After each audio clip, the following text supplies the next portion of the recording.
श्रवण कौशल और वाचन कौशल, ठीक है। उसके बाद 2 कौशल और आपका बचा हुआ है, जिसमें एक लेखन कौशल और पठन कौशल। तो बताइएगा कि मारिया मोंटेसरी के अनुसार भाषा सीखने का क्या होता है? क्या होता है? सुनना, बोलना, लिखना और पढ़ना। जबकि सामान्य जो अवधारणा है उसके अनुसार होता है सुवोपल्ली। Very good. तो इस क्रम में जो तीसरा कौशल होगा मारिया मोंटेसरी के अनुसार, उसको हम कहते हैं लेखन कौशल। क्या कहेंगे? लेखन कौशल। लेखन कौशल का मतलब होता है आप जो लिखते हैं, आप में जो राइटिंग स्किल्स का विकास होता है, डेवलप जो आप करते हैं, लिखने की क्षमता जो आप में विकसित होती है, उसको कैसे बढ़ाया जाए, है ना। उसमें क्या क्या दिक्कतें होती है, कितने तरीके से आप लेखन कौशल को विकसित कर सकते हैं, बच्चों को जो है लेखन की क्षमता बच्चों में बढ़ा सकते हैं, तो उसके बारे में आज हम लोग पढ़ेंगे।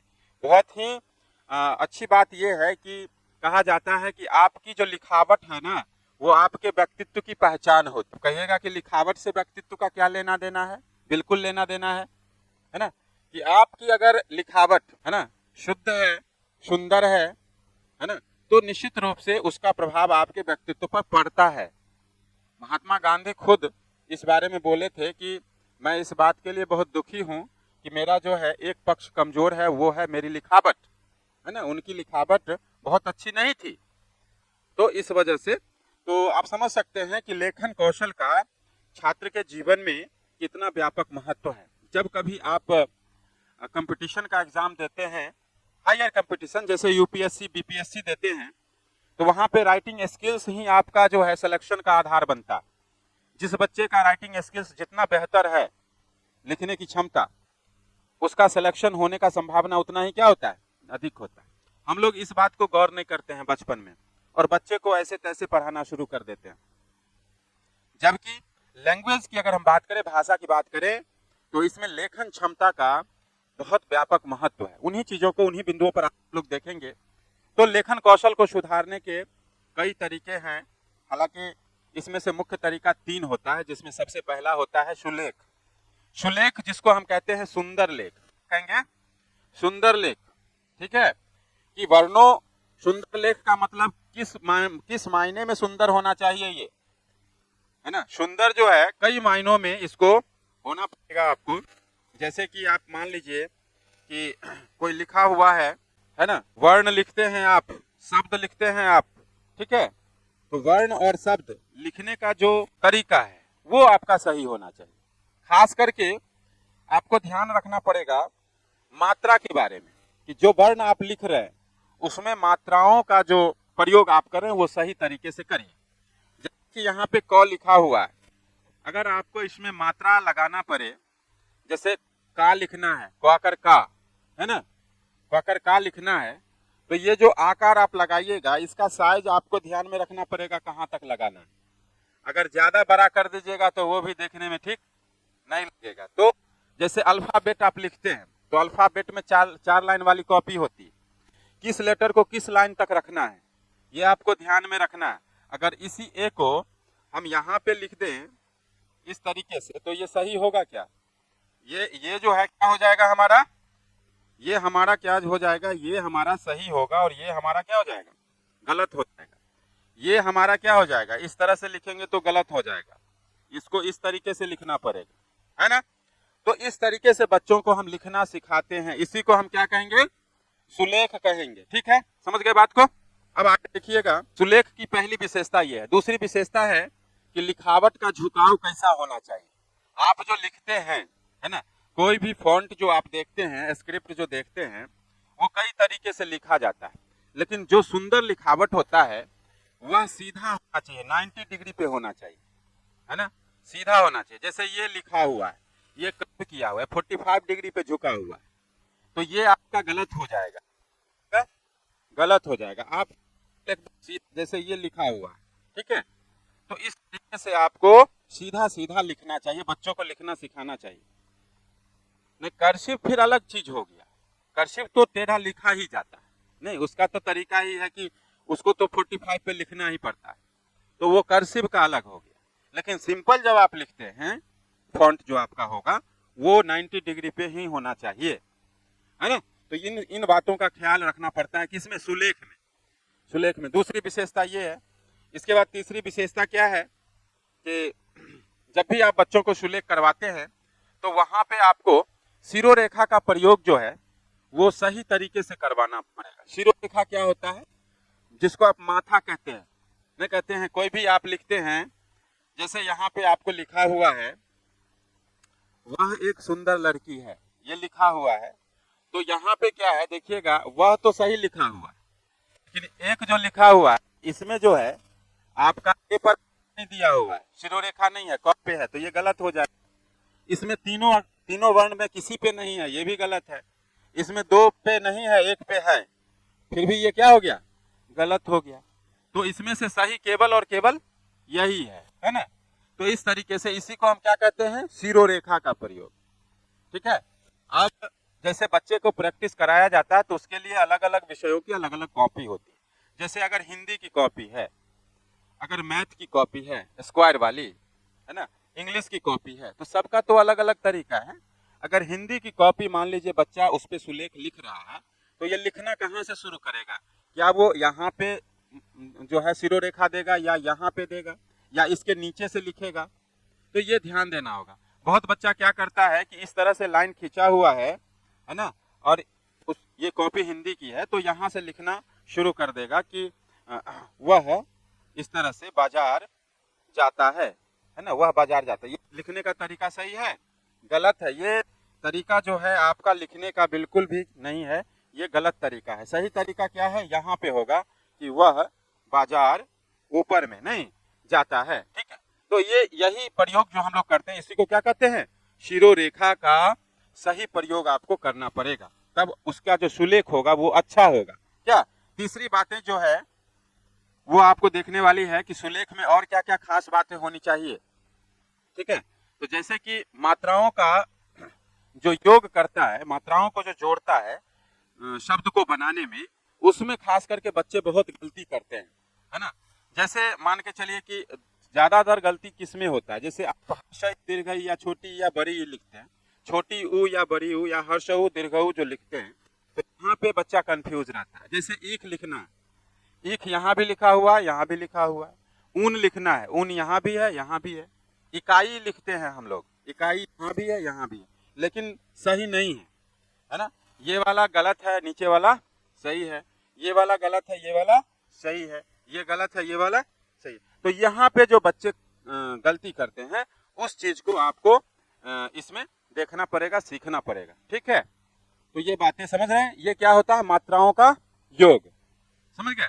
अगर इस तरह से हम बच्चों को एकदम 0 लेवल से सिखाएंगे तो बच्चा कभी भी गलती नहीं करेगा। ठीक है। हम बच्चे को ये बात बताते ही नहीं, सिखाते ही नहीं। अब बच्चा लिख के ले आया है ना, तो हम उसको टिक कर देते हैं कि सही है। अगर उसी समय उसको हम ये बताएं कि नहीं, ये तुम जो मात्राओं को जोड़ रहे हो ये सही तरीका नहीं है, तो वो बच्चा गलती नहीं करेगा, उसका गलती नहीं होगा, सही हो जाएगा। ठीक है। आगे देखिएगा, सुलेख में और क्या ध्यान रखना पड़ेगा आपको कि शब्दों के बीच की दूरी को आपको ध्यान रखना पड़ेगा, वर्णों के बीच की दूरी को ध्यान में रखना पड़ेगा। स्पेस जो हम लोग लेते हैं, गैप जो करते हैं 2 वर्णों के बीच या 2 शब्दों के बीच, वो स्पेस जो है उचित अनुपात में होना चाहिए, है ना। जैसे मान के चलिए यहाँ पे लिखा हुआ है कि कलम लिखा हुआ है ना, क जोर ल जोर म कलम। अब ये क और ल एक साथ लिखा हुआ है और थोड़ा सा हटा के लिख दिया, तो ये बीच में स्पेस बन गया नहीं। तो ये स्पेस सही है कि गलत है? गलत है, ये नहीं होना चाहिए। दूसरा चीज, अगर वाक्य लिखता है तो वाक्य में जैसे कि 2 शब्द के बीच की डिस्टेंस कितनी होनी चाहिए, है ना। 2 शब्द के बीच का जो डिस्टेंस है वो डिस्टेंस बहुत ज्यादा नहीं होना चाहिए।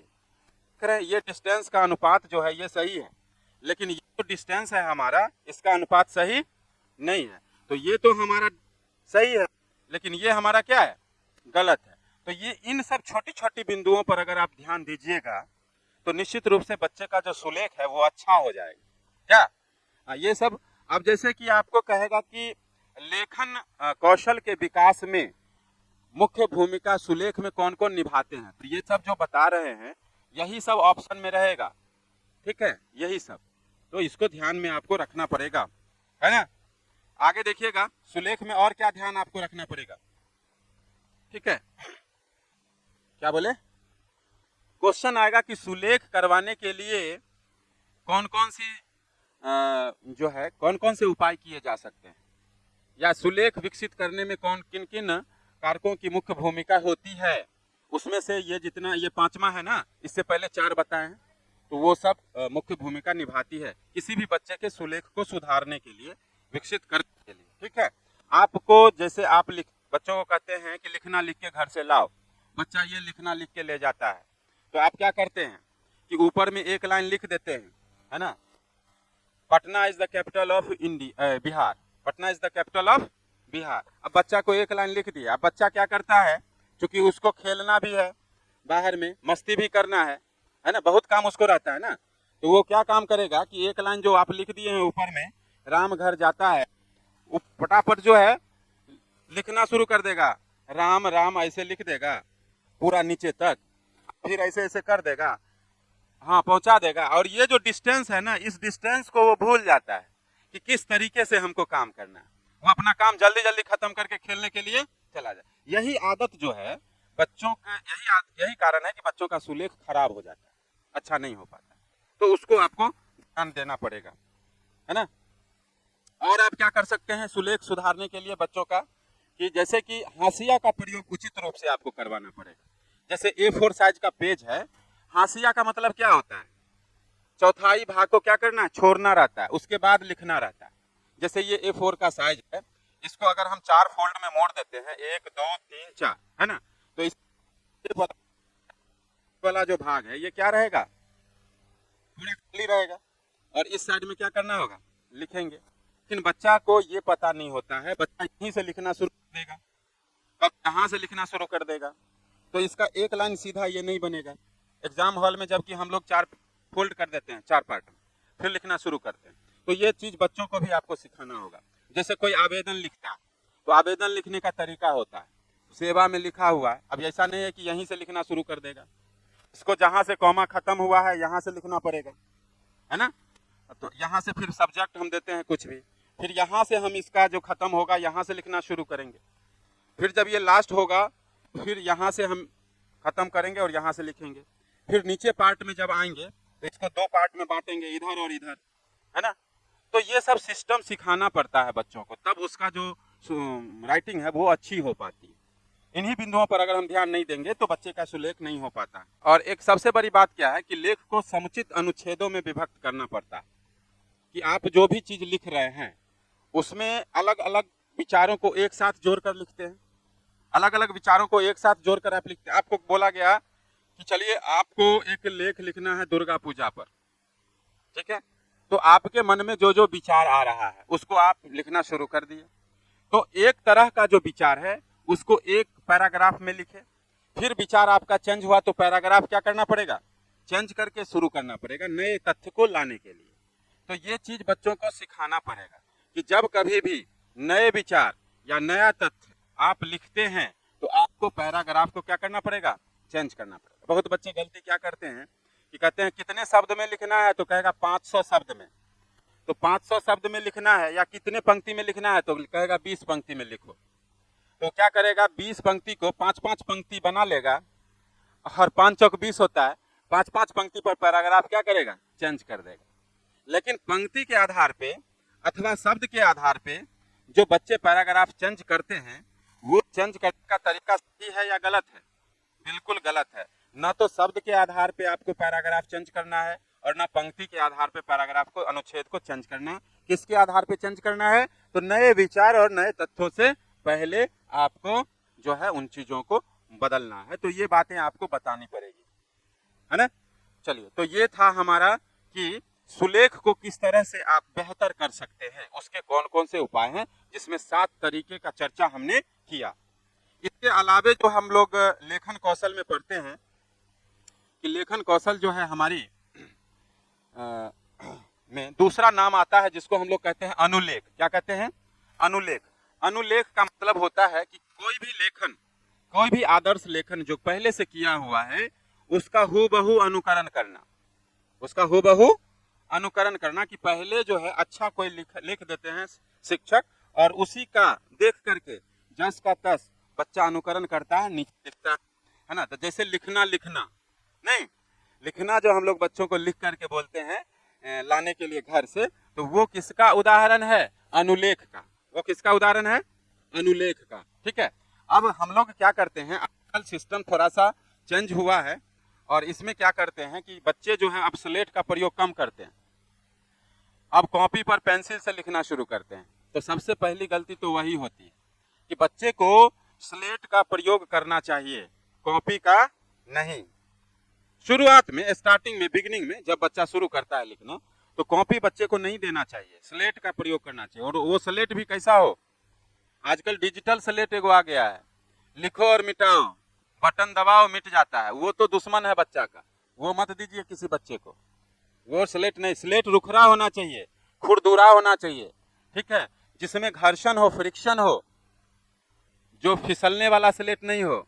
तो या तो पत्थर का, मिट्टी का या कूट का बहुत स्लेट बनता है, तो उस स्लेट का प्रयोग आप करवाइएगा तो बच्चे का राइटिंग अच्छा होगा, है ना। जिसमें फ्रिक्शन हो, रुखड़ा हो, जिसका सतह, सरफेस, हाँ, वो अगर हाथ फिसलेगा बच्चे का तो उसका राइटिंग कभी सही नहीं हो पाएगा। तो वो डिजिटल स्लेट कभी मत दीजिए बच्चों को, समझ गए? हाँ, हम लोग भी तो उसी स्लेट पे लिखे थे। आजकल ना अभी भी वो स्लेट है, ऐसा नहीं है कि नहीं है, अभी भी वो स्लेट, और वही बेहतर है। राइटिंग को सुधारने का वही सबसे बेहतर तरीका है। और हर आदमी के जिंदगी में जो है, ये जो है एक पार्ट होता है, ये आयु होता है, विद्यालय जाने की आयु। उसमें अगर ये एक्सपीरियंस नहीं रहा बच्चों को, तो समझिए कि उसका जीवन ही अधूरा है ना। देखते होंगे कि बच्चे को स्लेट के लिए झगड़ा भी हो जाता है। ठीक है। दूसरा कि बच्चा जब झोला में, अब तो बैग में लेके जाता है स्लेट, पहले झोला में लेके चलता था।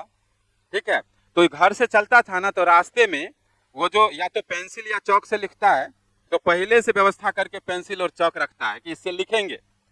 इतना ही नहीं, मिटाने वाला का व्यवस्था भी घरे से लेके चलता है, या रास्ते में कुछ मिल जाता है, जैसे कि आजकल एक ये होता है गोभी का पत्ता, डांट जो होता है, उससे मिटाता है, तो उसका व्यवस्था घर से लेके आता है।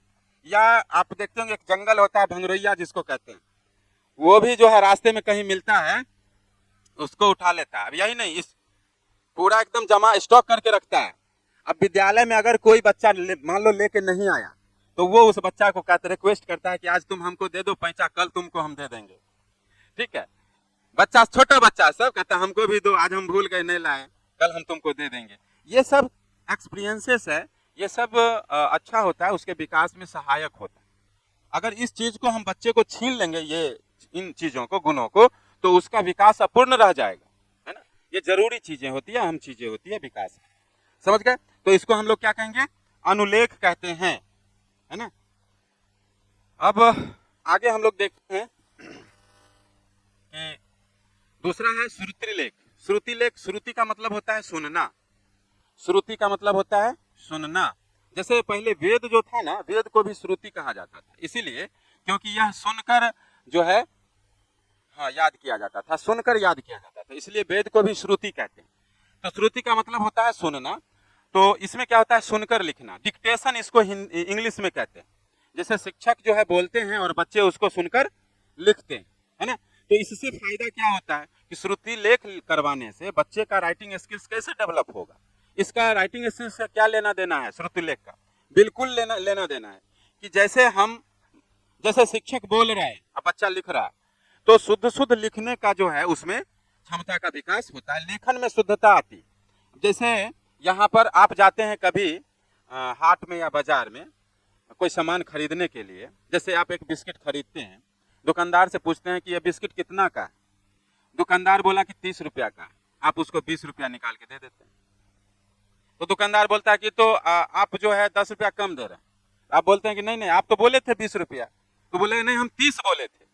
तो कहेगा नहीं आप 20 बोले थे। इस तरह की बातें होती है।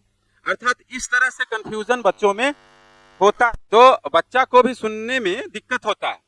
तो शुरू में अगर आप बोल रहे हैं, कुछ भी लिखा रहे हैं, बोल करके बच्चों को लिखा रहे हैं, बोल करके बच्चों को लिखा रहे हैं, तो बच्चा अगर गलती करता है तो आप उसको लाल कलम से क्या करते हैं? घेर देते हैं कि हम बोले कुछ, हम बोले आम, तुम लिख के लाया इमली। नहीं, तो इस तरह से बच्चा जो है वो धीरे धीरे उसकी भाषा की क्या हो जाती है? शुद्धता होता है। तो ये फायदा होता है किससे?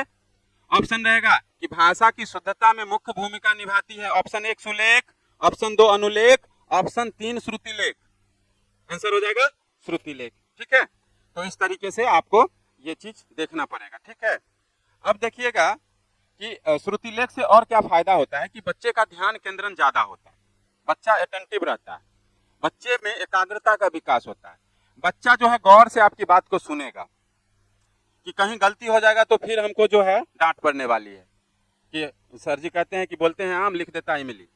ठीक है, तो इसीलिए वो जो है गौर से आपकी बात को सुनेगा और गलती नहीं करेगा। ठीक है, और वो एक अच्छा जो है श्रोता बन जाएगा। क्या बन जाएगा? एक अच्छा श्रोता। अच्छा, श्रोता ये वाला सही है या ये वाला सही? ये गलत है ना, हाँ, ये वाला श्रोता सही है। ठीक है, तो बच्चा एक अच्छा श्रोता बन जाता है, किस कारण से? श्रुति लेख के कारण से। सुनने की क्षमता बच्चे में विकसित हो जाती है, बच्चे में सुनने की क्षमता विकसित हो जाती है। ठीक है, अब देखिएगा कि अगर ये गुण बच्चा में आ गया तो आगे चल करके बच्चा जो है एक अच्छा स्टेनोग्राफर बन सकता है। स्टेनोग्राफर जानते हैं क्या होता है? कि जो सुनकर किसी बात को बहुत तेजी से शुद्ध शुद्ध लिख दे, उसी को स्टेनोग्राफर कहते हैं। और इसकी वैकेंसी आती है कि बड़े बड़े लोग जो भाषण देते हैं तो तेजी से बोलते हैं, तो उसको जितना तेजी से हम बोल सकते हैं उतना तेजी से लिखना संभव नहीं है, लेकिन स्टेनोग्राफर जो होते हैं वो लिख लेते हैं। कितना भी आप तेजी से बोलिएगा वो क्या करेंगे? लिख लेंगे वो। ठीक है, तो ये बातें हैं, इसीलिए कहा जाता है कि श्रुति लेख का लेखन कौशल को विकास करने में बहुत बड़ा योगदान होता है।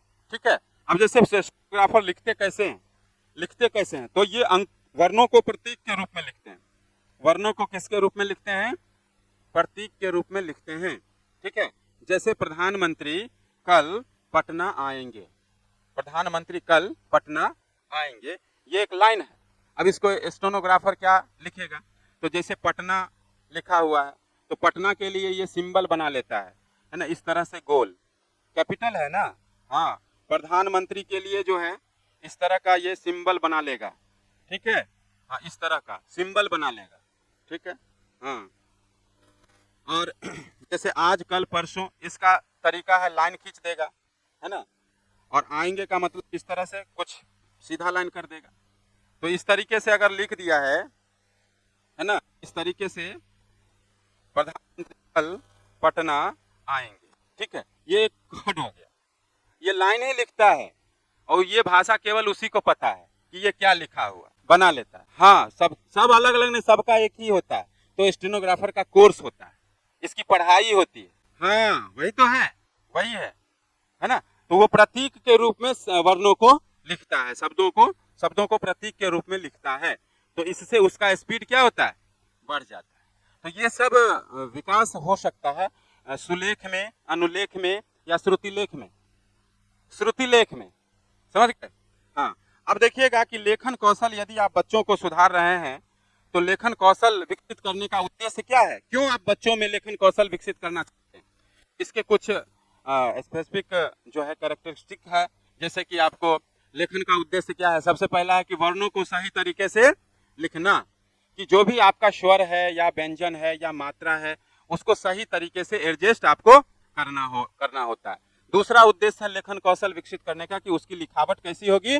सुंदर लिखावट होनी चाहिए। ये भी उद्देश्य है लेखन कौशल, है ना, विकसित करने का। दूसरा है कि भाषा में शुद्धता